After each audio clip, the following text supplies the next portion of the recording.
அனைவருக்கும் கணித வணக்கம். இப்போ பார்க்க போகிறது 7ஆம் வகுப்புக்குரிய கணக்கு முதல் பருவம். எடுத்துக்காட்டு 2.7. இணைப்பக்க அளவுகள் 18 சென்டிமீட்டர் 9 சென்டிமீட்டர் மற்றும் உயரம் 14 சென்டிமீட்டர் கொண்ட சரிவகத்தின் பரப்பளவு காண்க அப்படின்னு சொல்லி கணக்கு கொடுக்கப்பட்டிருக்கு. சரிவகத்தினுடைய உயரம் எவ்வளோ கொடுத்துருக்காங்க? சரிவகத்தினுடைய உயரம் 14 சென்டிமீட்டர். அடுத்து இணைப்பக்க அளவுகள் ஏ எவ்வளவு கொடுத்துருக்காங்க? 18 சென்டிமீட்டர். B 9 centimetre.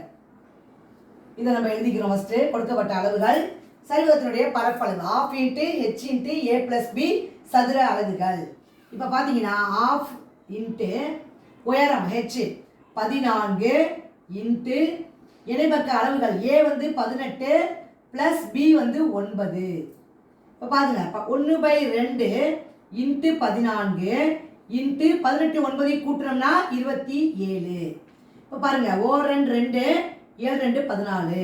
இப்போ மிச்சம் இருக்கிறது 7 × 27.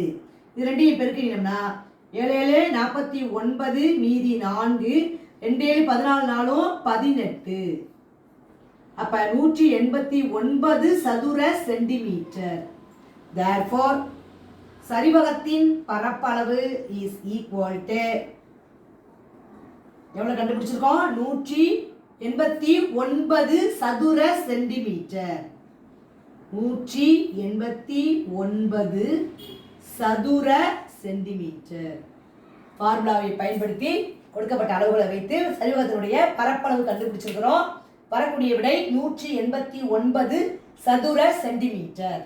புரிஞ்சுங்களா?